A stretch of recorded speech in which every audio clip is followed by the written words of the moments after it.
As of October 15, 2024, the ongoing conflict between Ukraine and Russia has seen significant developments, particularly in the eastern regions of Ukraine. Here's a brief analysis of the recent enemy advances in the areas mentioned.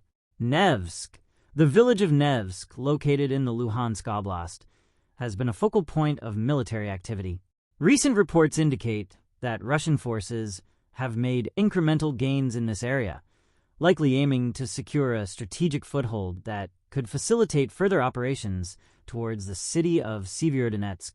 The terrain around Nevske is characterized by dense forests and river systems, which can both aid and hinder military movements. Vodyane.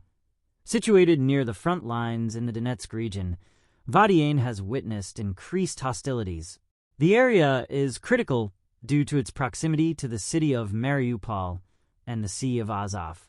The advance here suggests a concerted effort by Russian forces to encircle Ukrainian positions and disrupt supply lines. The urban landscape of Vodyane presents challenges for both sides, with potential for intense urban warfare. Zolota Niva. This area has been a contested zone, with both Ukrainian and Russian forces vying for control. The recent advances by Russian troops indicate a shift in tactics, possibly involving combined arms operations that leverage artillery and infantry. Control of Zolota Niva is vital for maintaining operational momentum in the region, as it serves as a gateway to other strategic locations. Pryiutne. The situation in Pryiutne reflects the broader trends of the conflict, with Russian forces attempting to consolidate their positions in the Donetsk region.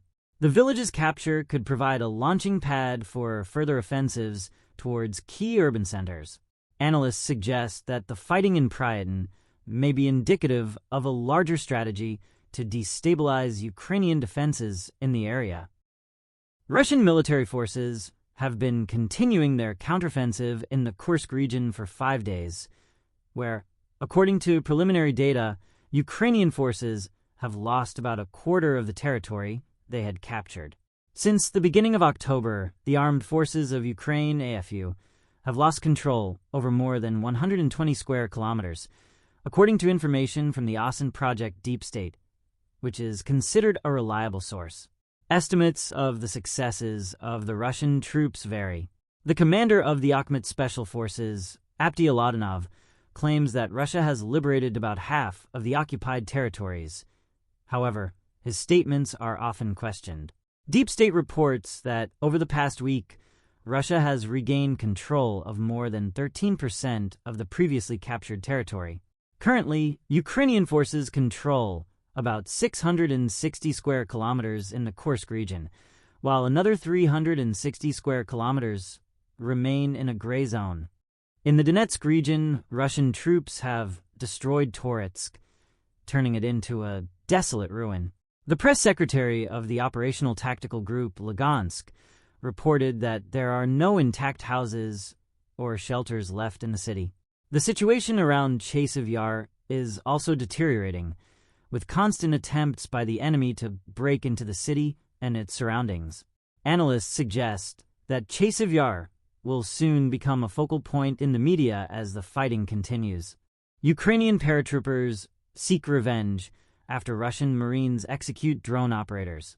In the wake of a brutal attack by Russian Marines from the 155th Naval Infantry Brigade, Ukrainian air assault brigades have launched retaliatory strikes against the unit. The incident occurred when Russian forces counterattacked in Kursk Oblast, killing 9 Ukrainian drone operators instead of taking them prisoner, as required by international law. This act of violence is part of a troubling trend, with Ukrainian authorities reporting over 100 executions of surrendering soldiers by Russian troops in the past 31 months.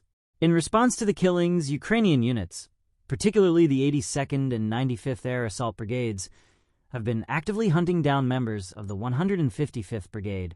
While there are no confirmed reports of Ukrainian forces taking prisoners, evidence suggests they have killed several Russian Marines in ambushes. The Ukrainian air assault forces have vowed that similar fates await other members of the 155th Brigade, which has gained notoriety for its brutal tactics, including the beheading of Ukrainian soldiers. Russia has reportedly formed a Beria battalion consisting of North Korean soldiers, with reports indicating that 18 of these troops have already fled their positions near the borders of Bryansk and Kursk regions. This information comes from Ukrainian media outlets, including Ukrainian Truth and 24 Channel, citing sources within intelligence services.